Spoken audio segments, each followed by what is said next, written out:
설교 목적 진술, 설교 목적을 먼저 여러분에게 말씀드립니다. 2023년도 십자가 생활화 첫 번째 하나님께 주신 마음인데요. 십자가의 생활화는 하나님의 큰 능력이다라는 하나님의 마음을 주셨어요. 그러니까 오늘 말씀을 통해서 십자가 생활화가 왜 하나님의 큰 능력이 되는가, 그 의미를 먼저 밝히 깨닫게 만드는 데 설교 목적이 있습니다. 하나님의 능력도 그냥 능력이 아니라 큰 능력이다. 그 큰 능력은 다른 것이 아니라 십자가 생활화하는 것이다 라고 했을 때 그 십자가 생활화가 무엇인지 그 의미를 선명하게 보게 만들고 깨닫게 만드는 데 목적이 있습니다.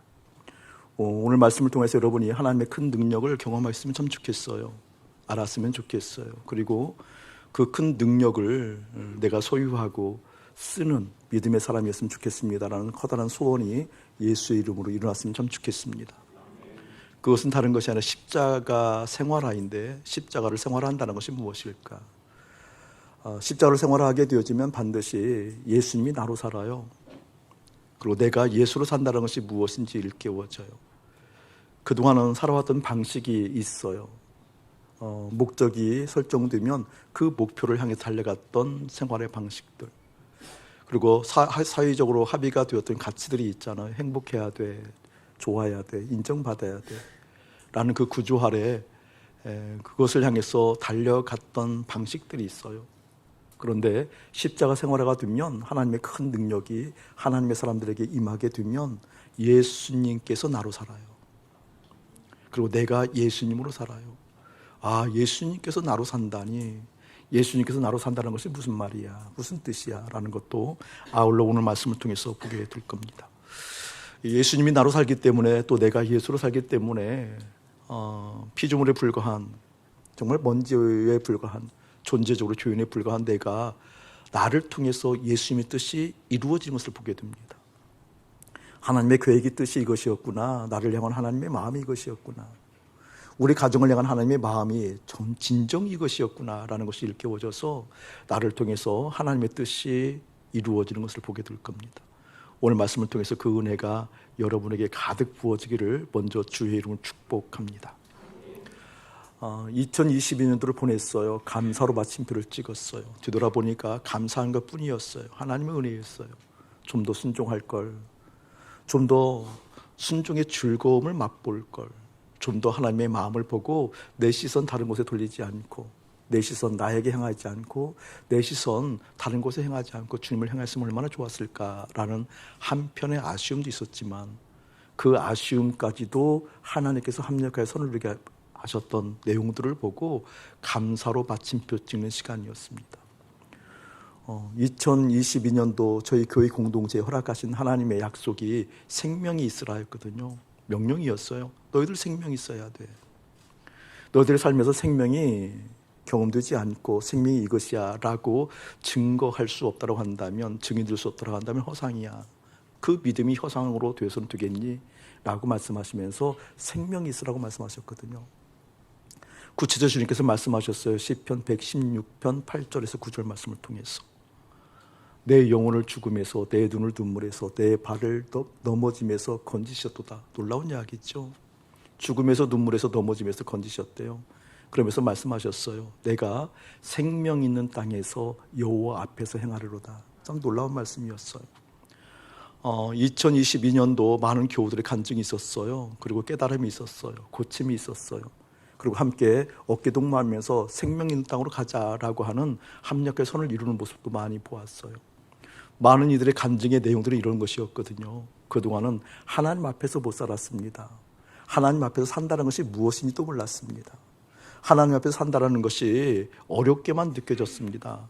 그래서 그동안 돈 앞에서 살았고, 행복 앞에서 살았고, 세상에서 인정해 주시는 그 인정 욕구 앞에서 살았고, 성취하면 알아주기 때문에 남들이 알아주는 그 성취를 위해서 성취 앞에서 살았습니다. 그런데 이제 하나님 앞에서 살아야 된다는 걸 깨달았습니다. 하나님 앞에서 살아야 됩니다. 그런데 잘 안 돼요. 그래서 나는 주님이 필요합니다 라고 기도하는 이들이 참 많아졌거든요. 그게 생명이에요. 다른 것이 아니라 나 하나님 앞에서 삽니다. 이제 그간에 살아왔던 삶의 방식을 십자가에 대해 던지고 주님 앞에 있습니다. 주님 앞에서 살아가는 것이 무엇인지 내 삶에 경험됩니다. 이런 고백들이 많았거든요. 그 고백을 가지고 이제 우리가 십자가를 생활하는 거거든요. 그 고백이 실제 더 깊어지도록 지속되도록 일상에서 맛보아 알도록 십자가 생활을 통해서 그 생명이 무엇인지 좀 더 선명하게 보는 2023년도가 되실 것입니다. 여러분 한 사람에게 여러분의 가정에서 여러분의 삶의 자리에서 그 생명이 드러나길 축복하고요. 그 생명을 좀 더 한 번 더 확인할게요. 읽지 않았지만 우리 6절을 한번 합독하죠. 6절 시작. 어두운 데에 빛이 빛이라 말씀하셨던 그 하나님께서 예수 그리스도의 얼굴에 있는 하나님의 영광을 아는 빛을 우리 마음에 비추셨느니라. 아멘. 생명이 있는 땅, 다시 말하면 생명이 있는 하나님의 사람들, 목숨을 생명처럼 여겼지만 알고 보니까 목숨이 생명이 아니었고 생명이 생명이다라는 의미를 아는 사람들, 그 의미를 다른 각도로 이야기하면 6절 말씀이에요. 어두운 데서 빛이 있으라 말씀하셨을 때 그 어두움이 떠나가고 빛이 있었던 하나님의 마음, 하나님의 생각, 하나님의 뜻이 있었어요. 그렇게 말씀하시는 그 하나님을 바라보는 예수님이 있었다는 거죠. 그 하나님께서 예수 그리스도의 얼굴에 있는 하나님의 영광을 아는 빛을 우리 마음에 주었다. 이 말은 무슨 말인 거니? 말씀하시면 그 말씀이 되어져요. 말씀하시면 그 말씀이 이루어져요. 근데 그 하나님 아버지를 바라보는 아들 예수님이 있었다는 거예요. 그러니까 오늘 말씀 보면 어떤 말씀이냐면 하나님의 영광을 아는 빛이 누구에게 있었다? 아들 예수의 얼굴에 있었다, 그 말이잖아요. 이 말은 말씀하시면 실제 그 말씀이 이루어지는 그 하나님만 주목하는 예수님, 하나님의 뜻이 무엇인지, 하나님의 생각이 무엇인지, 하나님의 사랑을 갈급하며 갈구하며 하나님께서 말씀하시면 그 말씀이 반드시 이루어집니다 라는 마음을 품고 아들 예수님이 아버지 하나님만 바라보았던, 그래서 아들 예수에게는 온통 아버지 하나님만 있는 그것이 영광이잖아요. 그 영광의 빛이 어디에 우리에게 비추었다고요? 우리 마음에 비추었대요. 우리 마음에. 그 안에 우리의 마음에는 많은 것들이 있었어요. 그 안에 우리의 마음에는 많은 것들을 담고 싶어 했어요. 마음에 담아있는 것이 없어서 외롭다, 힘들다, 어렵다, 고통스럽다, 실패했다, 이런 감정이 있었고요. 이런 실제 비교의식이 있었고요. 실제 아픔들이 있었어요. 그런데 생명이 회복되고 보니까 다른 것이 아니라 이 마음에 아들 예수님이 아버지 하나님을 바라보았던 것처럼 오로지 하나님 아버지만 보였던 그 영광이 내 마음에 채워지더라. 그게 생명이거든, 생명. 그 생명이 무엇인지, 그 생명의 영광스러움과 능력이 어떤 것인지, 그 생명이 코끝에 호흡이 남아있는 목숨이 있는 인생들에게 그 생명이 얼마나 영광스럽고 존귀하고 능력이 있는 것인지 2023년도 함께 경험하기를 주의 이름으로 축복합니다. 그렇게 그 생명을 우리가 지금부터 이제 알아갈 거거든요. 그 생명을 알아가기 위해서는 반드시 오늘 말씀 보니까 질그릇에 보배가 담겨야 된대요.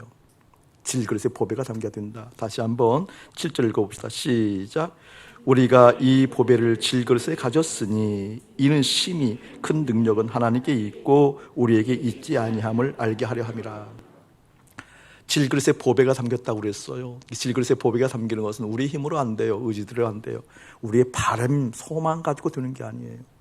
질그릇에 보배가 담긴다는 것은 하나님의 큰 능력이었대요. 하나님의 능력도 그냥 능력이 아니에요. 큰 능력이었대요. 여기서 말하는 질그릇이라는 것은 우리를 말하는 거죠. 나를 말하는 거야, 나.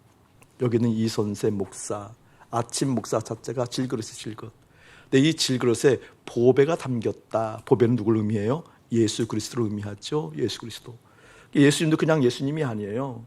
그 예수님을 내 안에 담으려면 반드시 예수님과 함께 연합해야 하잖아요. 어디에서 연합해요? 십자가에서 연합해요. 예수님의 전생의 과정이 있어요. 초림, 처음에 오신 과정, 어린 시절 거쳐서, 그리고 공생의 시절을 거쳐서, 그리고 수많은 당신을 따르는 사람들을 이끌고 십자가에 가서 처절하게 죽으시고 영광스럽게 부활하시고, 그리고 하늘로 승천하셔서 지금 아버지 보좌 우편에서 우리를 바라보시며 아버지와 교제하고 계시는 그 예수님, 그리고 이제 미완성이지만 아직 이루어지지 않았지만 재림, 다시 오실 예수님. 아멘. 그러니까 내 안에 예수님이 있다고 한다면 그 예수님과 연합할 수 있는 근거, 십자가가 없으면 안 되는 거거든요. 그러니까 보배가 담겼다 이 말은 무슨 말이에요? 십자가에서 죽은 예수, 그 예수와 연합한 나, 그렇게 함께 내 질그릇에 그 예수가 담겼으니 어떻게 된 거예요? 함께 연합해 있다, 그 뜻이잖아요. 아멘. 함께 연합해 있다. 자, 이 질그릇에 보배 되신 예수님이 내 안에 담겨 있어요. 그런데 우리가 이것을 알기 위해서는 한 가지 더 오해를 풀고 넘어가야 돼요. 많은 믿음의 사람들이 오해해요. 그리고 알지도 못해요. 분별하지 못해서 그 오해가 신앙을 얼마나 심각하게 오염시키는지 몰라요. 그것은 질그릇에 대한 오해입니다. 질그릇에 반드시 예수 그리스도에 담겨야 보배가 되는데, 질그릇에 대한 오해가 무엇인 거니? 믿음의 사람들조차도 질그릇 자체를 바꾸려고 애를 써요. 질그릇 자체가 변화되어져야 행복하다고 여겨요. 그래서 질그릇 자체를 바뀌게 하려고 온갖 에너지를 다 써요.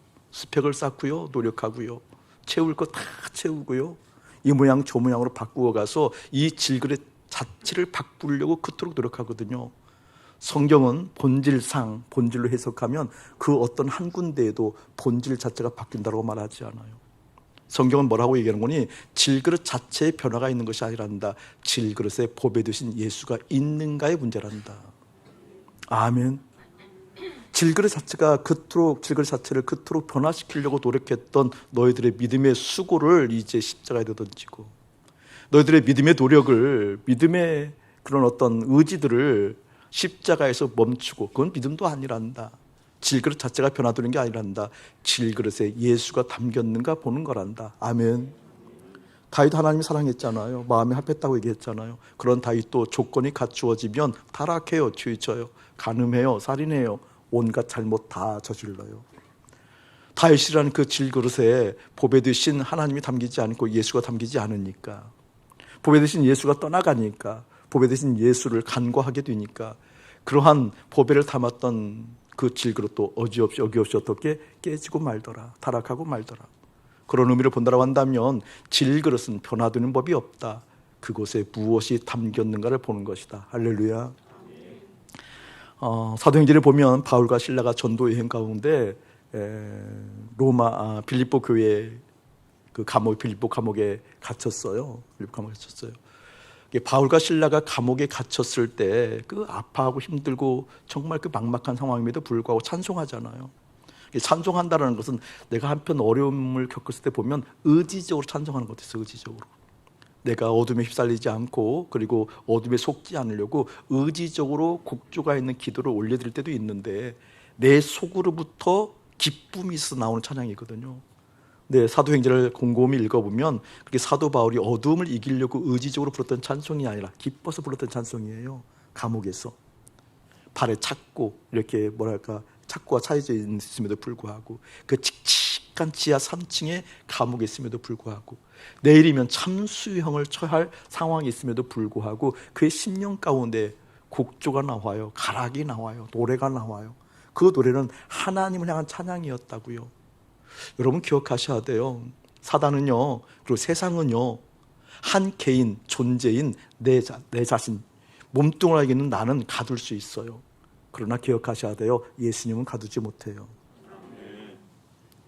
세상은요, 세상이 우리 가운데 베푼 것이 있다고 얘기하거든요. 세상이 우리 가운데 베푼 것이 무엇인가 참 많다고 얘기하거든요.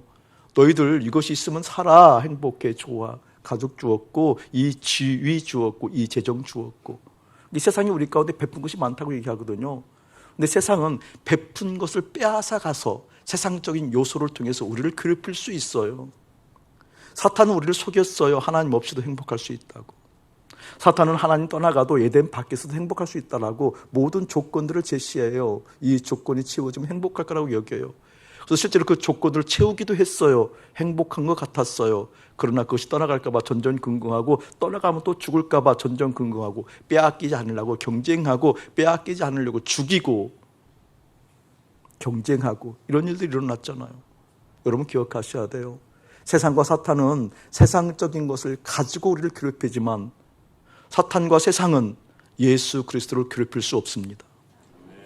빼앗아갈 수 없습니다. 무슨 얘기인지 알아듣죠?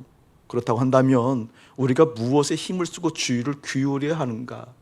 그것은 다른 것이 아니라 내 안에 예수 있는가 확인해야 된다, 그 뜻입니다. 나는 가질 수 있지만, 나는 괴롭힘 당할 수 있지만 내 안에 예수 있는 그 예수는 괴롭히지 못해. 그 예수는 빼앗아갈 수 없어. 그 예수는 어떻게 하지 못해. 그렇다고 한다면, 내 안에 그 예수 담겼다고 한다면 결코 나는 무너지지 않아. 결코 내 즐거움 빼앗을 수 없어. 그게 웅변적으로 보여준 사건이 바울과 실라라니까요. 성경은 그런 장면이 수도 없이 나오잖아요. 바울과 실라가 실제 그 안에 있었던 예수를 빼앗을 수 없어요. 천국을 소유했어요. 실제 하나님의 뜻이 이루어진 걸 봐요. 살아가는 목적이 달랐어요. 이 땅에 살아가는 넉넉한 기쁨이 있었어요. 그러니 그 가락, 곡조, 노래를 빼앗을 수가 없었죠. 아멘. 아멘. 오늘 그것을 봐야 된다는 거예요. 질그릇에 보배를 가졌느냐. 그 질그릇에 보배를 가졌다고 한다면 세상이 결코 그 보배 이 예수를 빼앗아갈 수 없어 라는 걸 본다라는 거죠. 좀 더 그 말씀을 실천적으로 좀 더 보도록 하겠습니다. 여러분 기억하셔요. 꼭 기억하셔요. 질그릇은 변화될 수 없습니다. 질그릇을 변화시키려고 하는 노력 자체는 허무합니다. 그것을 십자가에 놓고 오직 내 안에 주님 계신가 확인하는 여러분 됐으면 참 좋겠습니다. 다시 한번 7절 읽어봅시다. 시작. 우리가 이 보배를 질그릇에 가졌으니 이는 심히 큰 능력은 하나님께 있고 우리에게 있지 아니함을 알게 하려 함이라. 질그릇에 보배를 채우는 것은 하나님의 큰 능력이고 우리 안에 있지 않음을 알게 한대요. 그러니까 질그릇을 우리 보배에 담는다라는 것이 무엇인가라는 내용이 오늘 말씀 어디에 나와 있는 거 10절에 나와 있어요. 10절, 11절 한번 읽어봅시다. 시작. 우리가 항상 예수의 죽음을 몸에 짊어짐은 예수의 생명이 또한 우리 몸에 나타나게 하려 함이라. 우리 살아있는 자가 항상 예수를 위하여 죽음에 넘겨짐은 예수의 생명이 또한 우리 죽을 육체에 나타나게 하려 함이라. 좀 놀라운 말씀이거든요. 이 말씀은 어떤 의미인지 항상이에요. 예수의 죽음을 몸에 짊어졌대요. 예수의 죽음을 우리 몸에 짊어졌다는 것은 쉽게 얘기하면 뭐예요? 십자가에서 주님과 함께 연합했다는 거잖아요. 사도 바울은 이러한 의미를 좀 표현을 달리 서신서에서 참 달리 표현을 하는데 같은 내용이에요. 같은 내용. 예수님과 함께 십자가에 죽었다. 이것을 무엇이다? 몸에 예수의 죽음을 짊어졌다는 뜻이에요. 자, 이것을 이렇게 한번 얘기해 볼게요. 조금 이제 뉘앙스가 다르니까. 지난 수요일인지 주일날인지 여러분이 주일날이네요. 지난주에 임마누엘 신세계에 대해서 우리가 하나님 마음 보았잖아요. 임마누엘이라는 것은 하나님께서 우리와 함께 하신다는 거예요. 하나님께서 우리와 함께 하는 것이 왜 신세계인가? 당연히 신세계죠. 여러분 하나님 아버지를 만나려고 하면 예수님 외에는 예수님을 통하지 않고는 유일한 길이신 예수님과 함께 하지 않고는 아버지 하나님을 볼 수 없는 거잖아요. 근데 예수님과 함께 아버지 하나님을 볼 수 있는 것은 하늘 보좌 우편에 갈 수 있는 것은 하늘 보좌 우편에서 아버지를 볼 수 있는 거잖아요. 아버지를 볼 수 있는 유일한 길은 그 십자가를 통하지 않고 그 십자가를 통해서 죽고 부활하지 않고 승천할 수가 없잖아요. 그러니까 반드시 십자가를 통과해야 된다 그 말이에요. 그러니까 아버지 하나님을 만날 수 있는 유일한 길은 예수님을 통하는데 예수님을 그냥 믿는다의 차원이 아니잖아요. 십자가를 통한다고 그랬잖아요. 근데 십자가는 뭐예요? 함께 죽는 거잖아요. 함께 부활하는 거잖아요. 그래서 그리스도와 함께 연합해 죽었다 그 뜻이에요. 예수 믿는다라는 것은 반드시 무엇을 경험하는 거 십자가에서 예수님과 함께 죽었는가를 경험하는 거거든요. 자, 그 죽음에 대해서 수요일날 여러분에게 한번 더 말씀드렸어요. 무엇이니 성경에 보면 예수님께 십자가에서 죽으실 때 7번의 피를 흘리셔요. 그 구체적인 건 언제 그 보혈의 때가 되면 집중적으로 한 7주 정도 예수님의 피에 대해서 설교를 하게 될 거예요. 7번의 피를 흘리시는데 어쨌든 예수님께 십자가 들어가실 때 머리에 가시관을 쓰시잖아요. 머리에 가시관을 쓰셨다는 것은 그 가시 자체가 저주를 의미해요. 저주를 끊었다라는 의미가 되어져요. 근데 그런 의미도 되지만 저주가 끊었다는 그 의미가 왜 저주를 끊었다고 얘기하는 건지. 이게 머리에 가시관을 쓰셨다 이 말은 가시는 저주를 의미하고 머리에 가시관을 쓰셨다 이 말은 저주를 끊었다 그 말이거든요. 저주는 대를 이어서 내려오는 어떤 뭐라 그럴까요? 어려움들 이런 걸 저주라고 얘기한다기보다는 그 근원적인 것이 더 근원적인 거. 그 근원적인 뭔군요? 생각이에요. 생각. 저주 받았다는 것은 생각이 다른 거예요. 생각이 빗나간 거예요. 생각이 주님과 같지 않아요. 생각, 가치가 주님의 뜻을 따라가지 않아요. 그거 뭐 죄라고 그러잖아요. 하마르티아. 관역이 있으면 관역을 빗나간 것이 죄라고 얘기했어요. 왜 빗나가요? 생각이 빗나갔다라는 거잖아요. 생각이 예수를 향하고 있지 않아요. 생각이 예수를 목표로 삼지 않아요. 생각이 예수를 목적 삼지 않아요. 그것 보고 저주라고, 저주. 그러니까 예수님과 함께 십자가에 죽었습니다. 예수님과 함께 연합하여 죽었습니다. 그 십자가에 내가 포개졌습니다 라고 한다면 예수님께서 머리에 가시관을 쓰신 것처럼 동일하게 나도 그 머리에, 내 머리에 가시관을 쓴 거예요. 그럼 무엇이 죽었다라는 거예요? 생각이 죽었다라는 거예요. 내 가치가 바뀌었다라는 거예요. 여러분 기억하셔야 돼요. 예수 믿으면서도 가치가 바뀌지 않았다? 그건 예수 믿는 게 아니에요. 목사님 정확하게 얘기할 거예요. 과격하지만 이게 사실이에요. 극단이라고 얘기하지만 이 극단이 기본적인 사실이에요. 예수 믿고 가치 변하지 않는다? 있을 수 없다. 예수 믿고 생각 바뀌지 않는다? 있을 수 없다. 여러분 예수 믿는다는 건 십자가를 통과했기 때문에 죽었다라는 거거든요. 내 생각이 죽었어요. 내 가치가 죽었어요. 내 뜻이 죽었어요. 내 뜻이 죽고 그냥 텅 빈 상태가 아니에요. 예수의 생각이 들어와요. 그래서 예수가 나로 산다 그 뜻이에요. 내 인생을 통해서 예수의 가치가 들어와 예수로 산다 그 뜻이에요. 머리에 가시관을 쓰셨다. 손과 발 옆구리에 피를 흘렸다. 손은 무엇을 의미해요, 여러분? 손은 힘을 의미해요. 성경에서 얘기할 때 힘. 특별히 오른손의 권능 그러면 힘을 의미해요. 힘. 그 힘이라는 것은 의지의 의지. 무엇인가 이룰 수 있는 힘. 이룬다라는 것은 전제가 있어요. 계획이 있기 때문에 이루는 거거든요. 목표가 있기 때문에 이루는 거죠. 헤드. 이 가치에서 이것이 좋다라고 결정되어지면 그것을 이루기 위해서 전진할 수 있는, 아니 힘을 발휘하고 쓸 수 있는 손이 힘이라니까 힘. 의지. 십자가에서 그렇게 포개져 죽었어요. 죽었다는 것은 무엇을 의미할까요? 가치가 죽고 그 힘이 죽었다 그 말이에요. 헛된 가치에 쏟는 의지, 힘이 죽었다 그 뜻이에요. 아멘. 질그릇에 보배가 담겼어요. 그 보배를 담는다는 것은 어떻게 담는 거니? 우리 몸에 그 십자가 예수의 죽음을 짊어져야 된대요. 그것은 다른 것이 아니라 예수님과 함께 연합하여 죽었다라는 거거든요. 그 십자가에 포개졌다라는 거예요. 가치가 죽었어요. 내 가치가. 그 가치를 이루려고 내 의지가 죽었어요. 발은요, 발걸음, 방향, 전진할 수 있는, 동기부여할 수 있는 힘, 그 의지, 방향이 죽었다라는 거예요. 이제 내 방향이 아니에요. 내 의지가 아니에요. 하나님의 방향, 하나님의 의지가 내 삶 가운데 있어야 돼요 라고 하는 것이 뭐예요? 예수의 죽음을 내 어깨에, 내 몸에 짊어졌다 그 뜻입니다. 여러분에게 그 의지가 일어나기를 예수의 이름으로 축복합니다. 그런 의미들을 담고 있거든요. 그런 의미들. 그런데 내 몸에 예수의 십자가의 그 죽음을 짊어졌는데 그 뒤에 보면 또 이렇게 얘기하고 있어요. 10절 다시 한번 읽어볼게요. 우리가 항상 예수의 죽음을 몸에 짊어짐은 예수의 생명이 또한 우리 몸에 나타나게 하려 함이라. 할렐루야. 예수의 생명이 우리 몸에 나타나는 것이 뭘까요? 한 가지 조금 더 들어가서 좀 해석을 해보면 이런 거예요. 예수의 생명이라고 한다면 다른 것 아니잖아요. 영생이잖아요. 영원히 사는 것. 아멘. 예수의 생명이 여러분에게 한 사람에게 있으면 영생이 있어요. 영생을 느끼는 거거든요. 근데 여기서 말하는 영생이라는 개념은 여기서 본문에서 얘기하는 것은 조금 각도가 달라요. 영생을 의미하는 것이 아니라 지금 살고 있는, 육을 입고 예수의 생명으로 산다는 것이 무엇이냐면 지금 육을 입고 있지만 지금 육을 입고 있는 이 상태에서 예수님의 뜻이 드러난다 그 뜻이에요.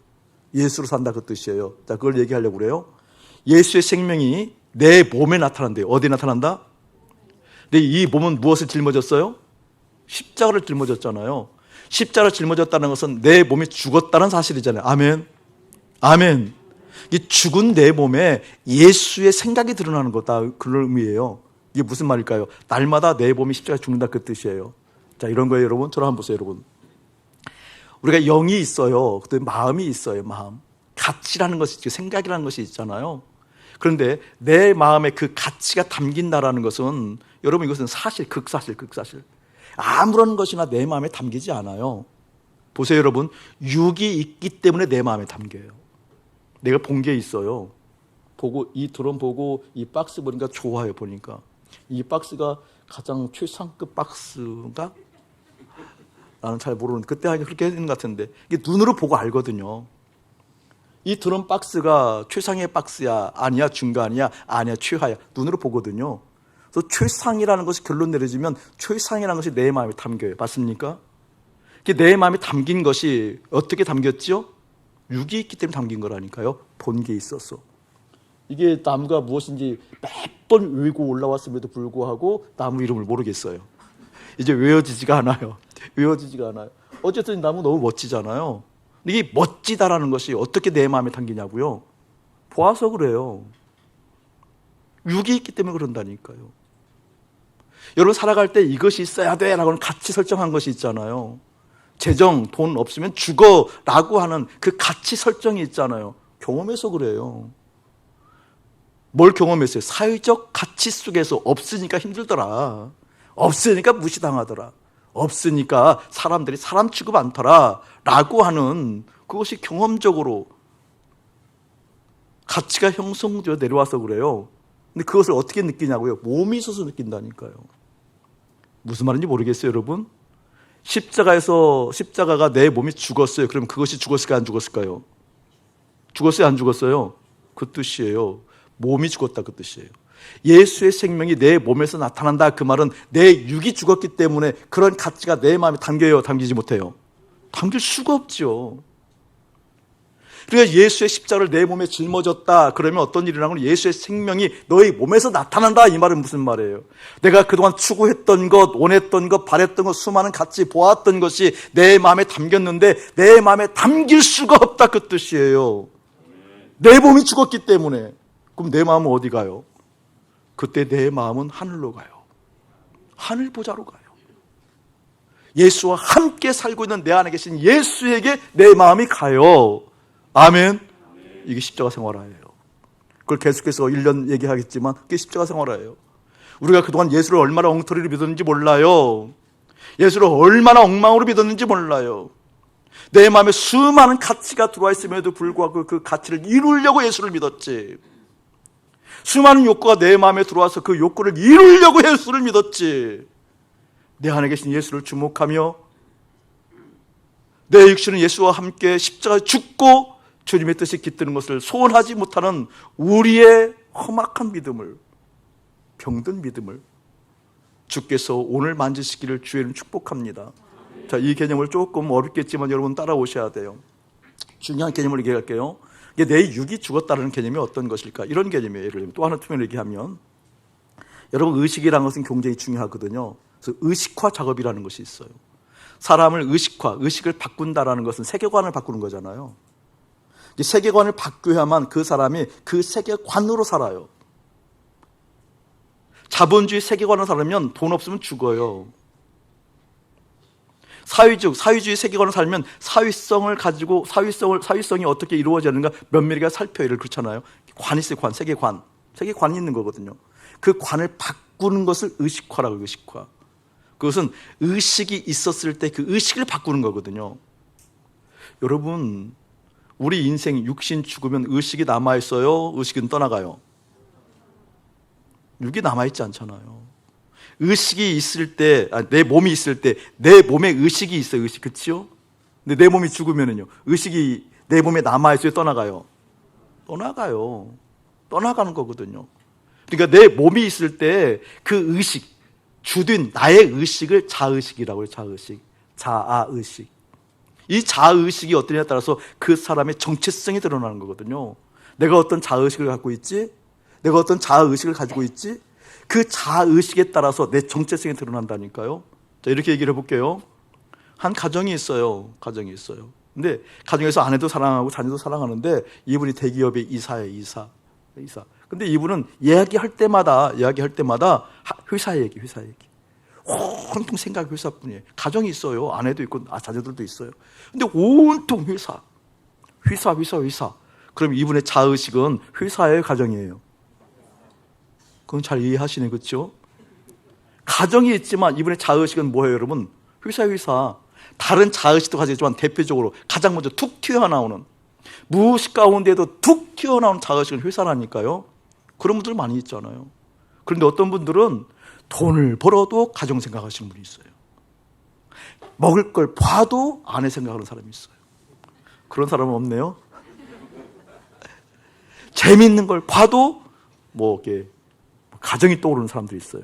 그러면 이분들은 대통령이라도 그렇게 하는 사람이 있을 수 있잖아요. 예를 들면, 그럼 이분의 자의식은 대통령이에요, 가정이에요? 가정이에요, 가정. 그 자의식. 자, 그렇다 한다면 내가 십자가를 내 몸에 걸머쥐고 내 몸에서 예수가 나타난다는 것이 뭘까? 이 사람의 자의식은 뭘까? 이 사람의 자의식은 뭘까? 예수님과 함께 죽고 산 사람들의 자의식은 어떻게 표현되는 걸까? 여러분, 육이 죽었는데 뭐가 나와요? 나올 게 없잖아요. 뭐가 나와요? 나는 예수와 함께 죽은 사람. 그게 아멘이에요. 예수 믿는 사람들의 자의식은 다른 자의식이 없다니까요. 자의식이 없다니까요. 예수 실제 믿으면 여러분 이것은 당연하게 돼요. 되는 거예요. 자의식이 바뀌는 거예요. 나는 예수와 함께 십자가에 죽은 사람. 그렇기 때문에 다른 자의식을 가지고 있음에도 불구하고 예수를 믿을 수 있다? 여러분, 원천적으로 불가능해요. 원천적으로 불가능해요. 예수를 믿는 것 같지만 실상 원래 내가 가지고 있는 가정이 자의식을 가지고 있다, 회사가 자의식이다, 내 존재, 성공 욕구가 자의식을 가지고 있는 사람들은 그 성공 욕구, 가정, 사회적 의식, 그것을 이루기 위해서 하나님이 필요할 줄은 모르지만 예수와 함께 십자가에 죽은 그 자식이 없을 때에는 실제 하나님 아버지 그 큰 능력을 경험할 수는 없다. 어렵다가 아니에요. 없다. 그것을 이루어가는 십자가 생활화가 올 한 해 여러분에게 깊이 일어나기를 예수의 이름으로 축복합니다. 축복합니다. 가면 갈수록 설명하거든요. 하나님 어찌 이러고 속고 살았습니까? 어찌 이토록 엉터리로 주님을 바라보았습니까? 어찌 이토록 엉터리로 주님을 경배하고 찬양하고 발걸음에 예배당이 있으면 되는 줄 알고 내 자의식이 온통 세상이었음에도, 가정이었음에도, 자식이었음에도, 성공 욕구였음에도, 재정이었음에도 불구하고 어쩜 그렇게 주님을 믿는다고 착각했습니까? 목사님의 자의식은 분명해요. 예수로 죽고 예수님과 함께 십자가에서 죽고 산 사람이에요. 나는 예수님과 함께 십자가에서 죽고 산 사람이에요. 그 자식 속에, 그 자의식 속에 그때 내 안에 계신 주님으로 자식이 봐지더라니까요. 더 사랑스러워요. 이 자식이 어떤 길로 가야 될지 너무나 선명해요. 예수가 내 안에 있어서 그 자식을, 나는 예수님과 함께 십자가에 죽은 사람이란 그 자식이 있을 때 이 자의식을 가지고 내 아내가 바라봐줘요. 얼마나 이쁜지 몰라요. 이 어색함 어떻게 얼마나 이쁜지. 여러분, 이 자식이 있으니까 여러분과 함께 사랑할 수 있다니까요. 주님 바라볼 수 있다니까요. 사회가 어떻게 가야 되는지, 이 나라의 민족이 어떻게 가야 되는지, 좌우의 대립이 어떻게 앞으로 정립돼야 되는지, 세계사가 어떻게 써나가야 되는지, 무엇을 위해서 기도해야 되는지 하나님의 뜻이 보여진다니까요. 이기는 게 아니에요. 경쟁하는 게 아니에요. 뜯어 말리는 게 아니에요. 고쳐서 되는 게 아니에요. 그 자의식이 어떠하냐에 따라서 주님을 바라볼 수 있다는 거예요. 예수의 생명이 내 몸에 나타난다라는 것은 무슨 말이에요? 바로 그 자의식이 있기 때문에 이제 나를 통해서 사시는 예수님이 어떠한 분인지 보인다니까요. 와, 예수님이 나를 통해서 사는구나. 예수님이 나를 통해서 당신의 뜻을 드러내시는구나. 예수님께서 나를 통해서 당신께서 하고 싶어하는 계획들이 보여지는구나. 아멘.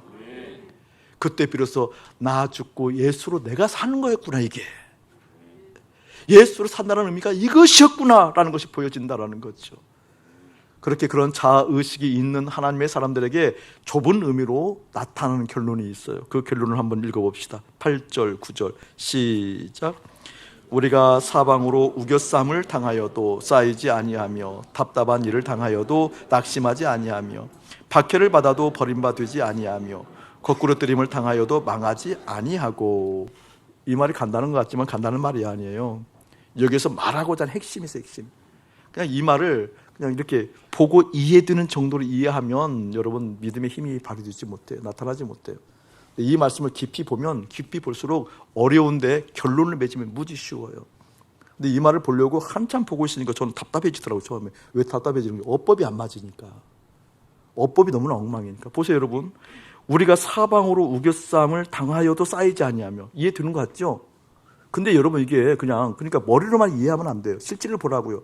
사방으로 우겨쌈을 당하였으면 당한 거죠. 아니에요?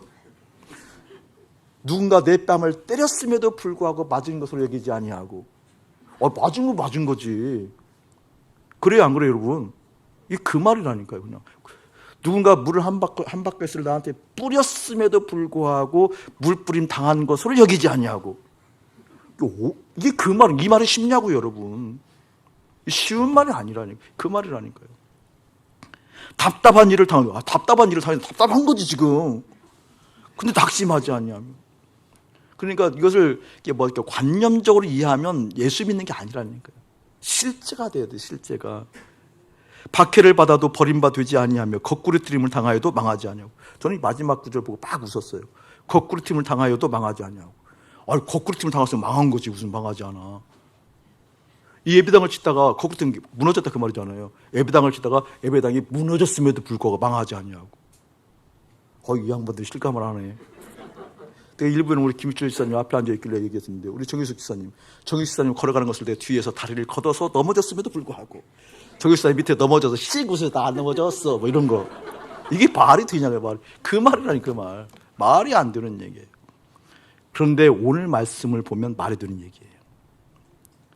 제가 수요일 날 여러분에게 영적 계산법을 말씀드렸어요. 수요예배 인터넷에 올리지 않는 이유가 있어요. 와서 들으라고. 그날 현장 오지 못해도 그날만큼이라도 그냥 어디 멀리 떨어졌으면 꼭 그 자리에서 예배 드리라고. 재방송을 안 틀거든요. 그냥 반드시 그날 듣고 그날 현장이 아니더라도 들으라고. 여러분 수요일날 굉장히 귀해요. 좀 거칠게 얘기하는 편이잖아요. 더. 지금도 얼마나 더 거칠어요. 그런 분들 있는데 지금도 목사님 막 원복음 거친데 그때 거칠면 얼마나 거칠어요. 정말 하나님의 마음을 더 하려고 막 거칠게 얘기를 하거든요. 그때 얘기했던 부분 중에 하나가 영적인 계산법을 얘기했어요. 그렇죠? 영적인 계산법을 들은 분들은 은혜가 있는 분들이에요. 저는 영적인 계산이 끝났거든요. 힘들고 어려워도 영적인 계산이 되는 사람이에요. 지금 나에게 건강이 해쳐졌어요. 예를 들면 재정적인 압박이 왔어요. 그러면 건강을 회복하려고 재정적인 것을 먼저 회복하려고 노력하는 사람이 아니라니까요. 지금은 영적인 계산법을 썼다니까요. 이 건강이 어렵고 재정이 어려운 이유가 나의 영적인 어떤 유익을 가져올까 라는 것부터 생각해요. 그래서 그런 영적인 유익이 온다는 걸 서지면 주님께 감사부터 한다니까요. 감사하면서 내 안에 계신 그 주님으로 말미암아 육을 회복해 나가고 그리고 재정을 회복해 나가는 것을 보는 거죠. 근데 이것은 왜 그런 거니? 십자가가 선명해서 그래요. 예수가 선명해서 그렇거든요. 그러니까 지금 내가 죽을 것 같아요. 힘들어요. 이 힘듦을 내가 무시하는 사람이 아니거든요. 근데 이 힘듦이 있는데 이 힘듦보다 더 선명한 게 십자가예요. 저는. 이 힘듦이 사실인데 이 힘듦을 벗어날 수 있는 것이 너무나 선명한 거예요. 그러니까 극단적으로 이야기하면 기어서라도 십자가에 가지요. 근데 이것만 믿음이라 생각하면 큰일 나요. 오늘은 이 믿음을 훨씬 뛰어넘은 겁니다. 영적인 계산법을 훨씬 뛰어넘은 거라니까요. 십자가가 너무 선명해서 내가 지금 죽을 것 같은 상황인데 이 죽을 것 같은 상황보다 십자가가 선명하니까 이 죽을 것 같은 상황에 마음 빼앗기지 않으려고 십자가 가는 거거든요. 아멘. 그 영적인 계산이 끝났거든요. 근데 오늘 말씀은요. 사방에서 우겨쌈을 당해도 당해지지 아니하고 무너뜨림을 당했어도 망하지 아니하고 답답한 일을 당했어도 뭐라고 얘기해요? 낙심하지 아니하고. 이 말은 무슨 말일까요? 실제 죽을 것 같은 상황임에도 불구하고 전혀 내 마음에 물이 들어올 때 방수철이 든 것처럼 물이 넘칠 때 방수철이라도 해서 물이 아무리 넘실거려도 내 그 방수철이 되면 두르지 못하잖아요. 그런 것처럼 내 마음이 다른 환경적 요소가 아무리 넘실쳐도 내 마음이 지켜졌다 그 뜻이에요. 저는 이게 신비한 거거든요. 나는 내가 힘든 것을 무시하지 않고 그래도 그보다 선명한 십자가를 달려갔더니 어느 날 힘든 마음만 남아있는 것이 아니라 어느 날 내 마음에 그 조건들의 상황들이 전혀 요동치 않는 마음이 발견되더라. 저는 이 마음이 내 삶의 전 영역으로 확대되기를 축복하거든요. 바라거든요. 소원하거든요. 모든 사건마다 전 영역에서 내 마음이 그렇게 오늘 말씀처럼 요동하지 않고 방수철이 든 것처럼 사방의 우겨쌈을 당하여도 당하지 않는다고 그 실제가 마음 요동하지 않으니까. 스데반 집사가 죽어가잖아요. 아팠어요. 힘들었어요. 억울했어요. 옳은 얘기를 했음에도 불구하고 배격당했어요. 돌로 맞는 일이 일어났잖아요. 죽어가면서 씩 웃어요. 실제 그 마음은 아무런 영향력을 받지 않기 때문에 그렇잖아요. 폭풍과 일어나는 거센 파도 가운데 우리 예수님 배 탔어요. 광풍이 일어났대요. 미친 바람이, 메가톤급의 바람이 일어났대요. 배가 금방 깨질 것 같아요. 제자들은 우왕좌왕해요. 많은 사람들 살려달라고 달려들어요. 왜? 마음이 거기 다 빼앗겨 있잖아요. 근데 우리 예수님은요, 잠자요. 영향받지 않았다는 거거든요. 그 말이거든요. 누구에게? 예수의 생명이 몸으로 드러난다는 것이 그런 뜻이다, 그 뜻이에요. 어떻게? 예수의 십자가 죽음을 내 몸에 걸머지고, 그렇게 된 날마다 그 십자가 생활하는 가정 가운데 어느 날 내 마음을 주께서 정금같이 다듬으시고 정금처럼 요동하지 않도록 방수차를 잘 해서 세상의 물결이 흉흉하다 할 때도 움직이지 않고 그 어디나 하늘나라를 얘기하면서 내 안에 계신 예수를 노래할 수 있는 하나님의 사람들, 그 사람들이 여러분 되어지기를 주의 이름으로 축복합니다. 말씀을 정리합니다. 질그릇에 대한 오해를 풀어야 돼요. 질그릇을 바꾸려고 노력했던 우리의 허무한 시도들을 중단하십시오. 우리 존재 자체를 바꾸려고 하는 게 아니에요. 존재 속에 예수가 계신 거예요. 계신가요? 어떻게? 날마다 십자가에서 예수님과 함께 죽음으로, 날마다 죽는 것이 사실됨으로, 그때 됐을 때 어느 날 내 마음 가운데 부어주신 그 하나님의 사랑으로 하나님의 뜻이 이루어지는 거룩한 사랑의 통로 되고 하나님의 은혜가 이루어지는 그 은혜의 통로 한 사람 되기를 주의 이름으로 축원합니다. 우리가 인정하지 않고 일상이기 때문에 모르는데 사실 왕 삼고 살아가는 것이 많잖아요. 가장 첫 번째 있는 것이 왕이잖아요. 그것이 여러분의 세계관이고 여러분의 자의식이에요. 소원하면서 돌이켜야 돼요. 돌이키면서 소원해야 돼요. 내 자의식, 나는 예수와 함께 십자가에 죽은 사람입니다. 그 주님이 진짜라고 한다면, 참이라고 한다면 그 주님이 내 삶의 목표이고 목적입니다. 그거 왜 못하냐고요. 그 주님이 사실인데, 그 주님이 진리인데 더 이상 속지 않고 원수의 속임에서 넘어가지 않고 세상적인 것 통해서 괴롭힐 때 세상에서는 나를 가둘 수 있지만 주님은 가두지 못하고 괴롭힐 수 없는 그 주님이 내 안에 계셔서, 주님이 내 안에 함께 하셔서 그 하늘의 든든함이 내 속에 임하는데 그걸 왜 받아하냐고요. 기꺼이 올 한 해 경험하고 믿음의 용사로, 믿음의 권능자로 올 한 해 자리 잡기를 예수의 이름으로 축복합니다. 이제는 우리 주 예수 그리스도의 은혜와 우리 아버지 하나님의 극진하신 사랑하심과 성령 하나님의 감화감동 교통하심이 십자가 생활하는 하나님의 큰 능력이다라는 하나님의 음성을 듣고, 예 주님, 날마다 십자가 생활합니다. 나는 예수님과 함께 십자가 죽은 사람입니다 라는 그 정체성을 밝게 드러나는 거룩한 백성들 가운데 이대로부터 영원무궁토록 함께 할지어다. 아멘.